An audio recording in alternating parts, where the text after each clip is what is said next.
Sekarang kita ingin membahas bersama beliau tentang yang lagi viral, yaitu child free. Melepaskan diri dari ketergantungan atau kebiasaan memiliki keturunan. Padahal keturunan ini adalah salah satu kenikmatan yang diberi oleh Allah, dan banyak orang yang belum mendapatkan keturunan berharap dan berusaha untuk bisa diberi keturunan. Kita sebagai muslim tentunya ingin memiliki keturunan karena kita berharap ada doa dari anak-anak kita, ada kebanggaan dari Nabi Muhammad SAW di mana beliau mengatakan, fa inni mubahin bikumul umama yaumal qiyamah, saya membanggakan kalian dengan jumlah yang besar di hari kiamat. Akan tetapi tipu daya dajjal, tipu daya setan, tipu daya dunia yang membuat orang ingin untuk tidak punya anak dan sampai dikatakan child free, yang tidak mau memiliki keturunan, seperti yang banyak terjadi di dunia ini. Kita tahu bahwa di Jepang juga semakin kurang populasinya, beberapa negara di Eropa banyak dari mereka bahkan membayar siapapun yang mau punya anak. Padahal kita tahu di Indonesia yang nggak punya duit anaknya 15 kadang-kadang. Nah, kita sekarang bisa minta nasihat dari guru kita Habib Alwi. Kira-kira seperti yang sering antum sampaikan di video-video antum, di kajian antum tentang manfaat anak yang soleh dan bagaimana birrul walidain. Ada nasihat untuk teman-teman yang menyaksikan Habib tentang apa yang harus kita lakukan untuk ke orang tua kita dan bagaimana supaya kita bisa memiliki anak yang soleh, solehah, sebagaimana pendidikan kakek antum Habib Ali Habsyi dididik oleh ayahnya Habib Muhammad dengan pendidikan yang luar biasa. Masya Allah, luar biasa. Alhamdulillah. Wassalatu wassalamu ala Rasulillah Sayyidina Muhammad bin Abdullah wa ala alihi wa sahbihi wa man walah wa man tabi'a sunnatahu wa iqtada bi hudah, amma ba'd. Baik, di era zaman yang seperti ini sebetulnya yang dialami oleh umat manusia adalah krisis figur, bukan krisis moneter atau ekonomi atau yang lain, tapi krisis figur. Zaman sekarang orang lagi kebingungan siapa idola mereka sebenarnya, panutan mereka ini siapa. Seakan-akan mereka seperti ayam kehilangan induknya, gak punya identitas, ingin mencari identitas diri mereka kepada siapa yang dijadikan sebagai pegangan mereka dan panutan mereka. Nah, tadi bagus sekali, jadi diangkat tema dengan child free tadi ini adalah bangga mereka atau bahkan mereka menghindarkan diri mereka dari untuk tidak punya anak. Bagaimana caranya untuk tidak punya anak? Karena mereka punya satu asumsi bahwa dengan adanya anak itu ada beban. Memang saya pernah membaca satu tulisan, bagus sekali tulisannya Habib Husain bin Anis Al-Habasyi. Itu tulisan itu berjudul Hikmah dari Seberang. Itu sangat memotivasi saya sekali. Di sana ada satu kisah begini. Ada seorang ibu di Jepang itu, ada seorang ibu yang sudah usia lanjut ya. Itu digendong sama anaknya. Anak itu baik sama ibunya. Bukan kasar, bukan nempeleng ibunya, baik dia sama ibunya, lembut. Lalu kemudian ibu tersebut pada satu kali waktu dibujuk sama anaknya untuk pergi keluar. Kata ibunya, baik nak, akan kau ajak kemana ibu? Keluar dulu bu sebentar. Tapi kemasi barang-barangnya ibu, baju-bajunya ibu, apa yang akan ibu bawa, ingin ibu bawa gak apa-apa. Tapi ibu saya gendong. Tidak saya naikkan apa-apa, saya gendong sendiri. Karena anaknya bertubuh kekar dan tinggi, jadi anak itu menggendong ibunya dengan ringan sekali. Karena ibunya hanya beratnya 25 kilo. Kecil sekali ibunya. Iya. Digendonglah si ibu tersebut. Ya, digendong. Sepanjang jalan ibunya bertanya, akan kau bawa kemana ibu nak? Ibu akan aku bawa dan aku buang ke hutan. Dulu begitu di Jepang, betul Habib. Itu subhanallah, ibu tersebut begitu mendengar itu ucapan anak menitik air matanya dengan tertawa, tersenyum. Tapi anehnya si ibu ini, setiap kali dia melewati itu batang-batang pohon di tepi-tepi hutan yang dijalani oleh anaknya sambil menggendong ibunya, ibu tersebut kemudian tangannya menggapai ranting pohon dan kemudian memetik itu ranting pohon dan dia buang. Lewat kira-kira berapa langkah, dipetik itu ranting pohon, diputus, dipotong begitu dengan tangannya, dibuang ke bawah. Terus begitu dan terus begitu. Si anak terheran-heran.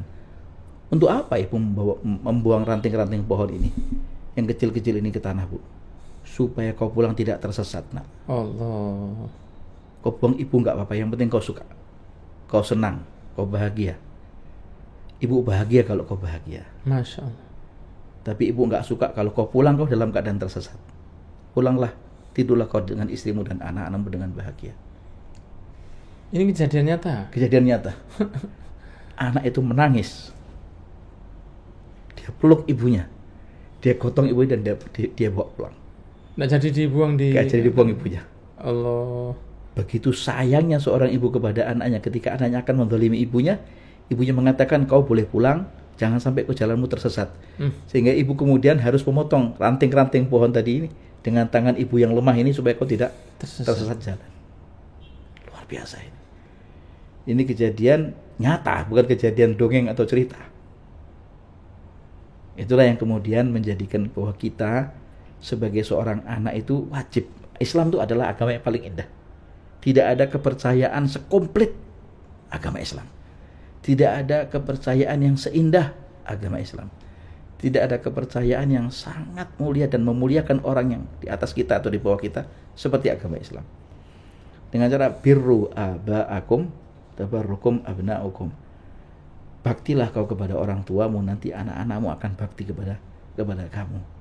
Rasulullah SAW sendiri bersabda di dalam hadisnya, kita kadang-kadang punya asumsi begini, banyak anak, banyak beban.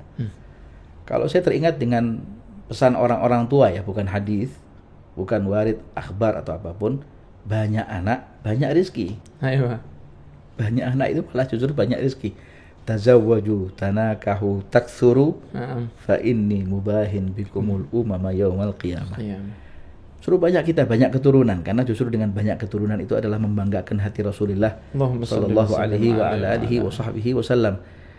Justru dengan adanya anak itu rezeki akan terlimpah. Allah itu tidak pernah tinggal diam kepada hambanya. Setiap kali Allah mencipta hambanya, pasti Allah Ta'ala akan turun tangan dan Allah akan melihatnya.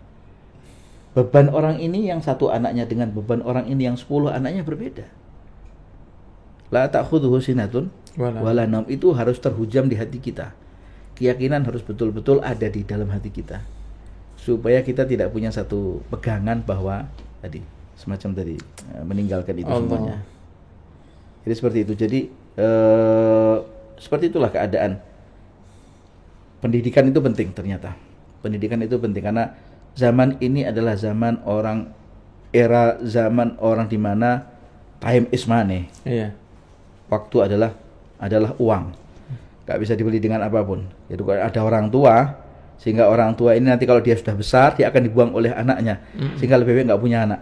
Iya. Ya Allah, la ilaha illallah Muhammadur Rasulullah sallallahu alaihi wasallam. Inilah yang ditakutkan oleh Rasulullah sallallahu alaihi wasallam di akhir zaman, yang sudah kehilangan figur, tidak ada pegangan.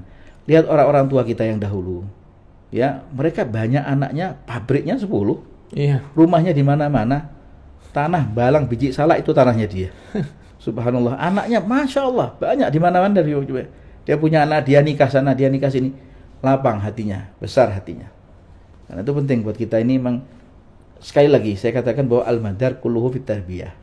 Ternyata sumber dari semua ini karena kekurangan daripada pendidikan. Pendidikan buat diri kita pribadi juga, dan pendidikan buat orang-orang di rumah kita. Saat ini orang banyak tersudutkan dan banyak terfokus kepada uang. Pokok buka mata dolar, tutup mata miliar. Pada zaman sekarang begitu, pokok yang penting uang. Ada uang saya senang, tidak ada uang kita terbuang. Yeah. Itu orang zaman sekarang pikirannya adalah semacam itu, dan itu beruang namanya. Beruang. Ya, itulah keadaan orang-orang zaman sekarang yang harus betul-betul harus diluruskan. Hati-hati. Hati-hati. Iya. Teringat satu kisah aja. Satu kisah ada seorang suami istri punya anak satu kecil, anaknya usia 8 tahun atau 7 tahun. Si orang tua ini, dua bapak dan ibu ini si bapak ini punya bapak. Jadi bapak dan ibu ini menikah, laki perempuan ini menikah punya anak. Si bapak ini, si fulan A ini punya bapak. Jadi neneknya anak kecil ini, kakeknya anak kecil ini. Ketika si bapak yang tua itu makan di satu meja makan yang sama dengan mereka satu keluarga itu, karena dia agak sedikit kurang sempurna dan kesehatannya pula terganggu, overlamp gitu, stroke, hingga ketika dia mengambil gelas, jatuh gelasnya dan pecah. Ketika mengambil piringnya jatuh pecah. Istrinya kemudian mengatakan kepada suaminya, kalau seperti ini habis barang kita, bangkrut, jadi miskin kita. Jadi apa yang harus kita lakukan, kata suaminya? Itu bapakmu. Lebih baik makan jangan bersama dengan kita. Makan di pojok sana. Dan itu bekas sisa makanan kita yang kita berikan kepada dia. Lalu si perempuan ya? Kata si perempuan ini. Ngomong sama laki-lakinya, si suaminya. Suami ini punya bapak ini. Iya. Ibunya sudah meninggal.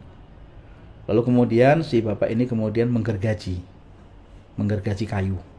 Dia gergaji kayu, dia bikin kayu bagus begitu, sendokan gitu dari kayu. Si anak yang usia 7 tahun tadi bertanya kepada bapaknya, ayah lagi bikin apa? Ayah lagi bikin piring kayu, sendok, garpu dan pisau dari kayu buat eyang. Lalu si cucu kemudian melihat dan memperhatikan. Saat mereka makan, si nenek atau si kakek tadi itu makan bersama, tapi di sudut yang lain. Makan, yang dimakan sama mereka dimakan sama si kakek itu, tapi di sudut yang lain, tidak ikut makan bersama di atas meja makan yang lain, yang sama. Si cucu melihat, dikasih air minum oleh cucu tadi. Yang makan yang enak ini kuahnya. Kalau jatuh sendoknya nggak pecah dari kayu. Iya. Piringnya jatuh pecah enggak kan? Jatuh enggak pecah karena terbuat dari kayu. Setelah seusai daripada makan, tidur malam. Karena bapak itu sakit, kemudian pada esok harinya atau lusa harinya, ketika dia akan berangkat menuju ke kantor, dia lihat anaknya yang usia 7 tahun lagi menggergaji kayu. Ditanya oleh bapaknya, "Nak, Fulan." "Ya Pak, kenapa?" "Lagi bikin apa?" "Lagi bikin piring kayu, sendok kayu dan garpu kayu buat bapak nanti kalau sudah seperti eyang." Terpukul bapak. Apa itu jadi kalau saya seperti ini? Masya Allah. Di depan mata. Depan mata. Dijawab oleh Allah Subhanahu Wa Taala. Jadi hati-hati, yang namanya ketika dibuka dunia ini kemudian tidak ada yang namanya tarbiyah dan tidak ada panutan, hancur gitu punya. Allah. Bangsa negara ini akan hancur. Jayanya seperti apa? Tapi kalau asumsi kita ini terbendung dan tersudutkan, terpenjara dengan uang dan harta, hancur kita. Tidak ada pengen punya anak yang soleh, tidak ada tujuan akhirat itu akhirnya hanya orang punya anak itu hanya buat untuk pokoknya punya gitu aja. Seperti yang anak beberapa waktu lalu ke Tokyo itu anak melihat beberapa perempuan yang mendorong keretanya itu dan isinya anjing. Ketika anak tanya ke beberapa teman, mereka mengatakan orang di sini sudah mulai lebih senang memelihara anjing daripada manusia, daripada anak, karena mereka mengatakan mereka takut akan dimasukkan ke panti jompo oleh anaknya seperti mereka memasukkan panti jompo orang tuanya. Jadi sebenarnya mungkin dari bangunan mereka mewah, dari teknologi mereka dapat, tapi yang di dalam hatinya itu tidak ada nur dari cahaya iman, sehingga orang malas untuk punya anak. Mereka merasakan child free itu lebih baik bagi mereka, padahal nanti kalau mereka sudah tua mereka akan merasa kesepian. Dan yang juga perlu diperhatikan itu bahwa di Jepang yang paling kelihatan itu adalah banyak rumah-rumah yang sudah mulai ditinggal. Ya, rumah yang sudah mulai ditinggal karena tidak banyak orang ingin memiliki keturunan. Sedangkan orang Islam sendiri diberi oleh Allah memiliki keturunan itu adalah salah satu yang bisa mereka harapkan, dan tujuan kita memiliki keturunan adalah supaya nanti yaumil qiyamah kita bisa tertolong dengan mereka dan kumpul lagi di sana dalam keadaan yang terbaik. Jazakallahu khairan Ibana atas nasihatnya. 2 kisah yang luar biasa dari antum ini, semoga kita bisa hati-hati dengan kita bagaimana mentarbiyah anak kita dan bagaimana kita memperlakukan orang tua kita agar mendapatkan kebaikan fid dunya wal akhirah. Barakallahu fikum, sukses untuk antum dan dakwah antum. Terima kasih. Amin. Semoga Allah memberi keberkahan kepada antum, dan kita minta doanya agar yang para pemirsa ini bisa diberikan oleh Allah hajat kabul fitunya wal akhirah. Allah kabulkan semua hajatnya. Amin. Allah panjangkan usianya dengan umur yang barakah, ma'atamami sihah, kamalil afiyah. Amin. Dijauhkan dari segala bala dan bencana, dijauhkan dari segala penyakit baik yang berupa zahir atau batin. Amin. Disenangkan kehidupannya, dibahagiakan hidupnya, diberkahi rezekinya, dibanyakkan anaknya, menjadi anak-anak yang salihin salihat, ganitin ganitat, abidin abidat, alimin alimat, barin biwalidayhim wali ajdadihim wali aslafihim ajma'in.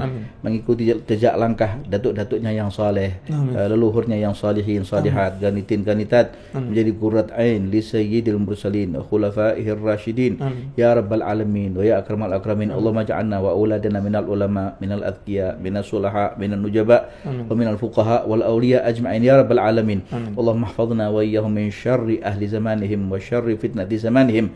Allahumma arzuqhum arzaqan hissiyatan wal ma'nawiyah zahiratan wa batinah muwaffaratan katsira halalan tayyibatan mubarakah bidun ta'ab wala masyaqqah wa la tu'adzibhum alaih ya rabbal alamin. Ala hadhihi niyyah wa ala kulli niyatin salihah jami'ah syamilah min khairatid dunya wa na'imil akhirah. Dan semoga Allah selalu menjaga negeri kita, bangsa kita, negeri Indonesia, tanah air kita. Allah marfa'anal ghala wal qahta wal jawra wal fitan wal waba wa sa'ira anwa'il bala min biladina hadha Indonesia khassa min sa'iri buldanil muslimina 'ammah ya rabbal alamin. Allahumma aslihna wa aslih man fi salahih salahul islam wal muslimin wa la tuhlikna wa ahlik man fi halakihi salahul islam wal muslimin bi haqqi rabbana hab lana min azwajina wa dhurriyyatina qurrata a'yunin waj'alna lil muttaqina imama. Rabbana atina fid dunya hasanah wa fil akhirati hasanatan wa qina adzaban nar bi fadli subhana rabbika rabbil izzati amma yasifun wa salamun alal mursalin walhamdulillahi rabbil alamin. Bisirril Fatihah. A'udzu billahi minasyaitonir.